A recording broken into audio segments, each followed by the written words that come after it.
V današnjih novicah med drugim v Metliki nadaljujejo z obnovo tamkajšnjega gradu, višje cene komunalnih storitev v Šentjerneju, razstava Upor v galeriji Božidar Jakac.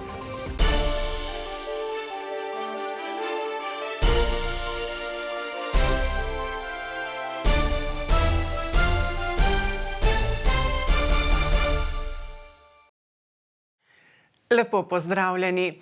Novice začenjamo v Beli krajini, natančneje v Metliki, kjer se bo kmalu nadaljevala obnova gradu v starem mestnem jedru. Pred kratkim so prejeli odločbo o sofinanciranju projekta za izvedbo investicijsko-vzdrževalnih del. Občina Metlika je bila uspešna na razpisu Ministrstva za kulturo. Dela bodo stekla že v kratkem. Vrednost investicije je 85 000 evrov, od tega se iz ministrstva financira v višini 35 000 evrov, občina Metlika pa bo zagotovila 50 000 evrov iz proračunskih sredstev. Dela se bodo začela že prihodnji teden in naj bi bila tudi končana do konec meseca septembra. Metliški grad se v bistvu obnavlja zdaj že dobrih 20 let in v Belokranjskem muzeju si v resnici zelo želimo, da bi to obnovo počasi pripeljali k koncu. Mi mislimo, da smo na 3/4 poti, kar pomeni, da je bilo ogromno že narejenega. Kaj vse pa bodo postorili v tej fazi obnove? Bojo se izvajala vzdrževalno-investicijska dela. Gre za izdelavo bariere proti dvigu kapilarne vode na fasadi gradu. Prav tako bomo naročili restavracijo vhodnega portala, ki je bil enkrat v preteklosti poškodovan, ter pa tudi za sanacijo električne napeljavi v enem izmed grajskih razstavišč. Sicer gre za daljši proces, ki bo izboljšal namenskost in izgled gradu, česar si želijo tudi v Belokranjskem muzeju. Da bodo obiskovalci lahko nemoteno prihajali v Metliški grad, potrebujemo najprej še eno dodatno stopnišče in predvsem dvigalo, za kar si prizadevamo že dolga leta. Namreč, da je ogled muzeja omogočen vsem ljudem. Za nemoteno delovanje muzeja pa bo potrebno postoriti še marsikaj, pravi direktorica. Sledi še obnova grajskega atrija, fasad. Projekti za vse so pripravljeni in čakajo v predalih že kar nekaj let. Želimo si, da bi skozi te sanacijske dela, ki so še potrebna, bili uspešni na razpisih Ministrstva za kulturo v prihodnosti. Upamo, da nam jih bo kar precej naklonjenih, tako da vse je odvisno od tega, od sofinancerskega deleža, ne samo Ministrstva za kulturo, ampak tudi ostalih razpisov. Grad je nenazadnje ena najpomembnejših turističnih in zgodovinskih znamenitosti v občini. Ki je bil prvič omenjen v letu 1456, ima bogato zgodovino, kljuboval je množičnim turškim vpadom. V letu 1951 je pa v njem našel dom Belokranjski muzej z izredno zanimivimi zbirkami. Ogled muzeja pa je tudi nekoliko prijetnejša aktivnost v vročih poletnih dnevih. Pa znova o višjih cenah. Šentjernejski občinski svetniki so na zadnji redni seji pred poletnim oddihom potrdili elaborat ter predračunske lastne cene, zaračunane cene in subvencije odvajanja in čiščenja komunalne in padavinske odpadne vode ter javne službe povezane z nepretočnimi greznicami, obstoječimi greznicami ter malimi komunalnimi čistilnimi napravami. So cene zvišali. Razloge za spremembo cen je prek video povezave podal direktor javnega podjetja EDŠ Gašper Bregar. Razprave z redkimi izjemami ni bilo. Ste podali tudi vzroke, in sicer delovna sila, materialni stroški. Zanima me, koliko je zaposlenih na današnji datum delavcev na čistilni napravi, da je ta dvig tako velik. Vzdvigujemo cene v povprečju za 30%.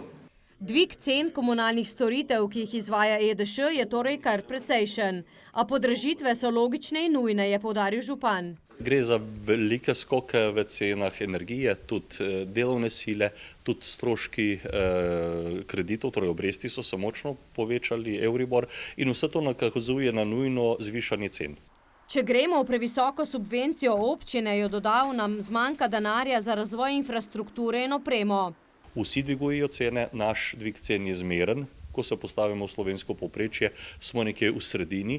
Če pa gledamo na našo opremljenost in na kakovost življenja v naši občini, pa mislim, da so te cene zelo znosne. V odstotkih gre za veliko zvišanje, nominalno pa so zneski nizki, je poudaril. Če stroške teh storitev razdelimo na družinskega člana, so te podražitve nižje kot pri telekomunikacijah, pri ostalih stroških, ki niso osnovna infrastruktura. In to osnovno infrastrukturo pa mora občina zagotavljati. Zato menimo, da je ta dvig upravičen in potreben, če želimo ohranjati razvoj. Nove cene veljajo s 1. julijem. Ostajamo v svetniških klopeh. Sevniški župan Srečko Cvirk je nedavno na mesto podžupana občine Sevnica ponovno imenoval Janeza Kukca, ki prihaja iz krajevne skupnosti Tržišče in funkcijo podžupana sedaj opravlja že 4. mandat. Zakonodaja o Cvirku dovoljuje imenovanje do 3 podžupanov. Imenovan je en podžupan, gospod Janez Kukec, za pomoč pri delu županu, tako da nekako 2 mesti ostajata odprti v primeru potrebe. Področja delovanja bodo podobna dosedanjim. Funkcije so podobne, zagotovo se naloge iz mandata v mandat nekoliko spreminjajo, vendar najino delo je nekako utečeno. Mislim pa, da je zelo pomembno, da sodelujem z vsemi člani občinskega sveta, z vsemi svetniki, kajti to je bistveno za nekako sorazmeren razvoj, kar je cilj občinskega sveta občine Sevnica in predvsem mene kot župana. Kukec je bil prvič na mesto podžupana imenovan leta 2010. Moje naloge so bile prvo najprej na področju družbene dejavnosti. Vemo pač, da je občina Sevnica ena med večjih občin, kjer je seveda tudi veliko osnovnih šol in pač smo v teh obdobjih pač zgradili kar nekaj osnovnih šol, posodobili, energetsko obnovili. Kljub temu, da je v tem mandatu zadolžen za splošne naloge, največ izzivov še vedno vidi na področju šolstva.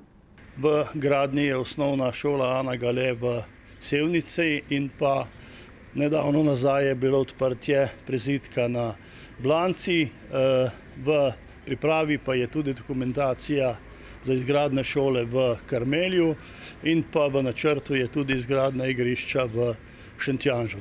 Kukec je sicer vstopil v lokalno samoupravo leta 2006 kot predsednik krajevne skupnosti Tržišče.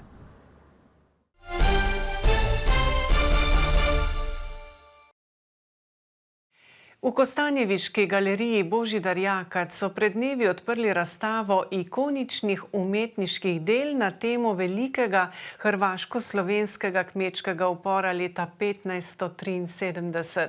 Gre za največjo razstavo v sklopu celoletnega medinstitucionalnega projekta Upor Buna Revolt, v katerem sodeluje 6 muzealnih ustanov iz Slovenije in Hrvaške.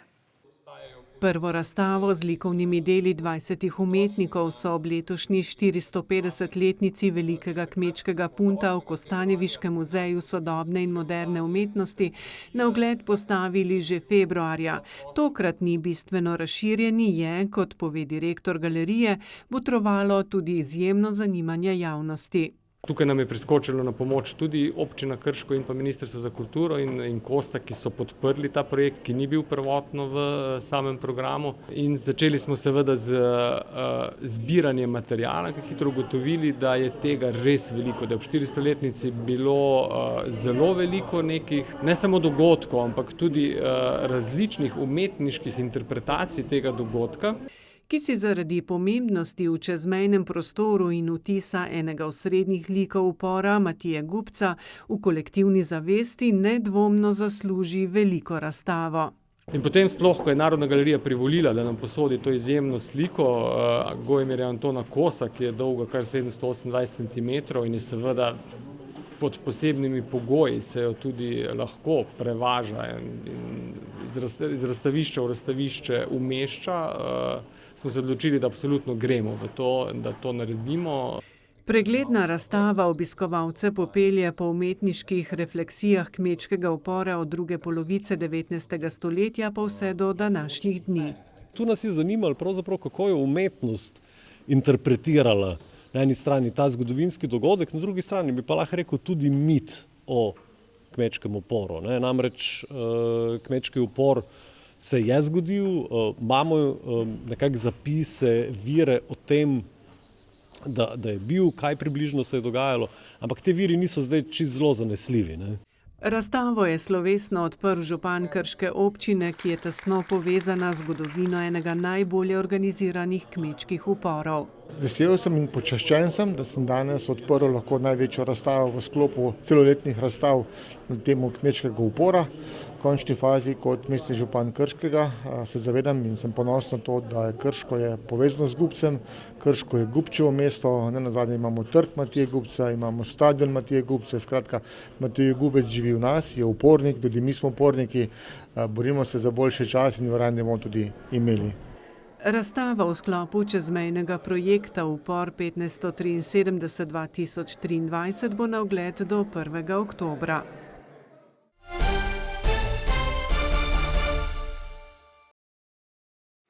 Nogometaši novomeške Krke se vneto pripravljajo na novo sezono v drugi slovenski nogometni ligi.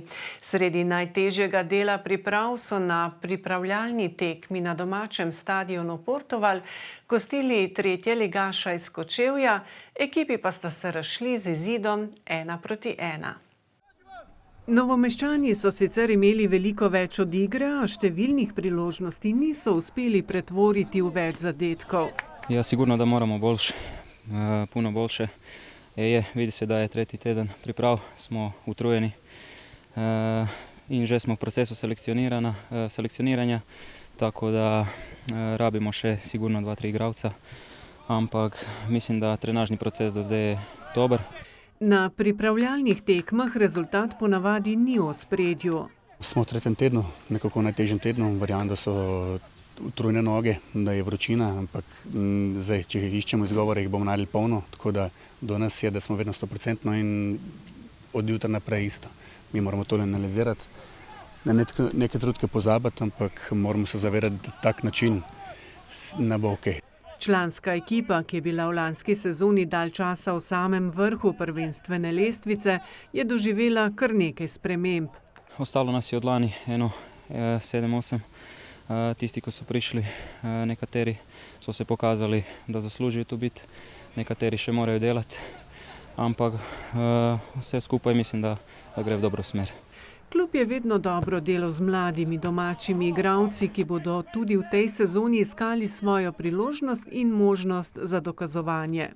Želimo, vsekakor, ampak tudi do njih je, da pokažejo pristop, mentaliteto, željo, kvaliteto in normalno bodo dobili šanso, ampak še vedno morajo oni pokazati na igrišču, da si to zaslužijo. Za Mojstroviča, ki je že vrsto let vpet v delovanje novomeškega nogometnega kluba, je vloga prvega trenerja članske ekipe nov pomemben izziv. Moram reči, da sem kar mogoče, nisem se že nadejal tako hitre tej priložnosti.